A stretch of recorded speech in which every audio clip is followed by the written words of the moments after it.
Previously, I said that experience cannot be used as a guarantee to stop yourself from danger, right? And the example I used was in a chessboard. The piece, when he moves forward, he has a different view of everything around him, but that does not stop the piece from being in danger and from being taken out, right? That's the example I used.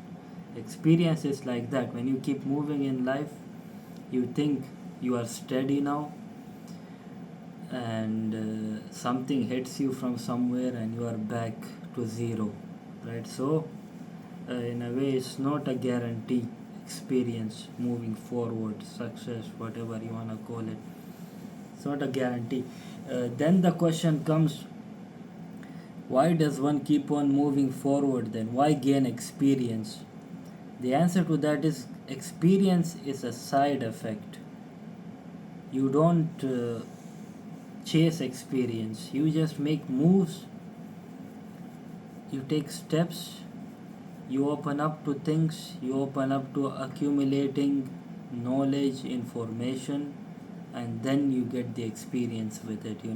You can say that, oh yes, I want experience, that's why I keep making these moves. But experience, basically, I think is a side effect. You will get it without you trying to get it. There are different ways to direct your character, which will make it easy for experience to fit inside of you, right? uh, so yeah, the question was, why experience? Because you have no choice. Then another thing, why keep moving forward? Because being in the same place comes with its own dangers. For example, if you are a piece on the chessboard and if you stand in the same position, the opponent, or life or existence, whatever it is, the opponent, the enemy, let's call it, it will find many ways to entrap you. Different ways, because you are in the same position, you are not moving. Thousand ways it will identify to take you out. But the moment you take a step, all that plans that he made, he has to change. The opponent has to change. This can be used in warfare, in competition, where people keep on moving and moving to cover up their tracks.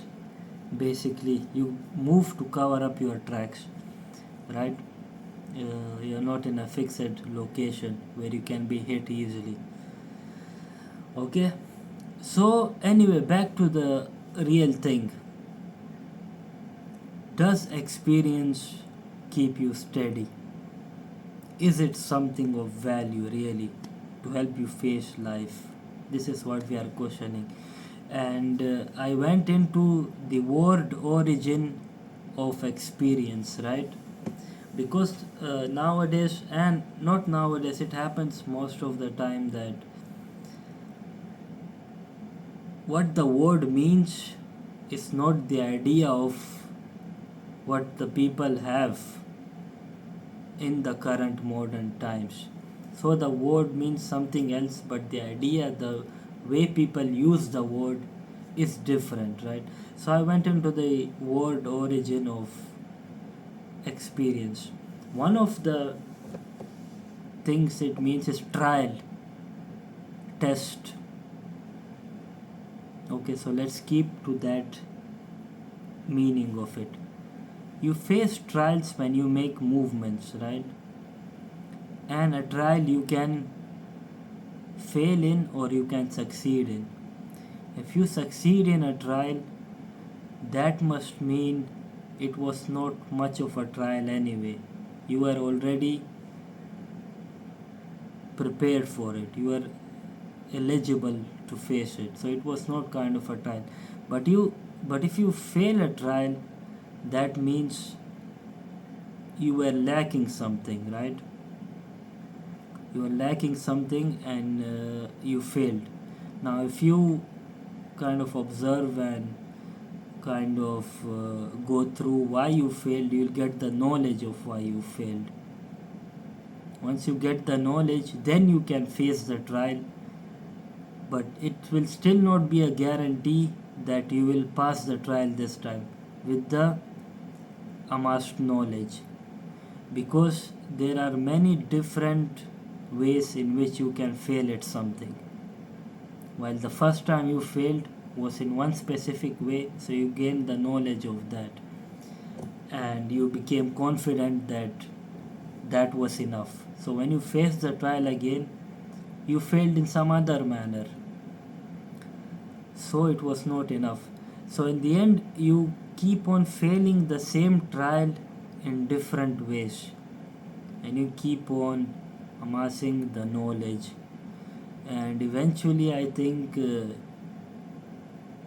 yes, the knowledge, the different ways of looking at experience can finally help you move on through a trial, to that specific trial, but it will not help you in the trial of another. I think this is the question. One trial you faced and you gain an experience from it, or 10 different kinds of experience, lessons from it. If you face a different kind of trial, a different nature of trial, will you be able to use the experience of the old trial in facing the new trial? This is the question to find the answer for.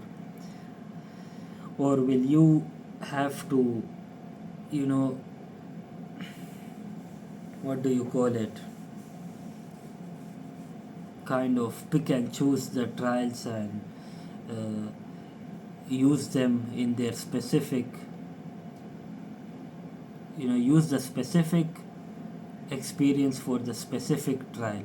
You have to make a ledger out of it and memorize it and all that, because if you use the experience of one trial in combating another trial, then I think the trial will only evolve in its nature. It's like using a key for a door in which the key does not fit in, and you twist the key and all of a sudden the key broke in the door because it didn't fit in. Now you got two problems in your hands. You have to remove the broken key, which will take a lot of expertise, and then you have to find the key for the door again, right?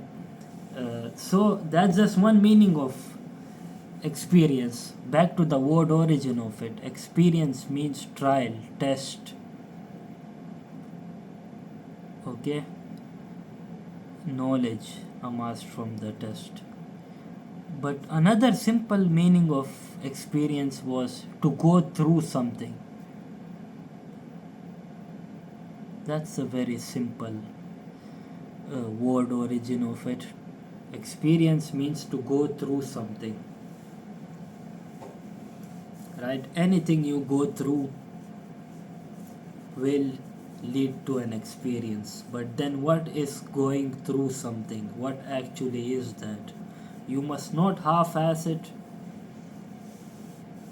When you are facing life, if you half-ass it, you are not going through it. You are just squeezing through it. You must go through it openly, with arms wide open. Then you will amass the experience in relation to that, or amass 100% pure experience and not a half-assed experience. To go through something is also a meaning of experience, right?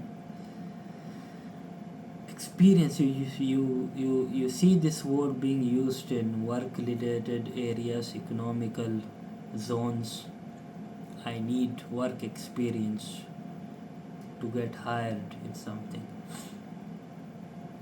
So even in that case, if you wanna get hired in a company, they will look for a similar work experience. So a company will hire you for something in which you have the experience of, and another company for another job will not hire you. So this brings us back to the point of trials. You can't use the same lessons you learned in one trial to face another trial. So this leads us back to the main thing. Is experience knowledge? In that sense, knowledge amassed from experience, does it really help you and keep you steady? This is the question to ask. Here is another thing I have to add to the whole subject. I think knowledge of a trial, experience of a trial, and when you use that experience in combating the trial, I don't think it helps you completely dissolve the trial, the problem. It gives it continuity, right? For example, seen in economical matters, you keep on doing the task, the job at hand, with the knowledge you have. It does not eradicate the problem, the trial that you are facing. So, what we need actually here is something that is beyond known knowledge, something that is beyond experience, something that is some special creativity which finally helps you eradicate the trial itself, which means all the knowledge is not needed anymore. All the experience has been laid to waste, no value. In a way, the burden, the weight of the experience has also been erased from yourself. That creative solution, which was beyond the bounds of knowledge and experience. It also helped erase the trial and it erased all the value of the experience in relation to that trial. Another way, another thing that can be said is, maybe the experience, maybe amassing enough knowledge will help you overlook the trial. I don't know if it's the same as erasing the trial, but it will help you overlook the trial. You keep on gaining different perspectives, different lessons. All of a sudden, the trial is beneath you, it does not even exist. That could be a way of eradication, I think. Think of it this way. A heavy bag, punching bag, you keep on punching it, right? At first the knuckles hurt, but you keep on doing it, then the knuckles no longer hurt, then it's not a problem anymore, and only the marks remain. But even then, if you go deep into this example, I think something dies here. I think, I'm not sure, I don't know the science behind it, but something dies here. That's why you don't feel the pain, I think.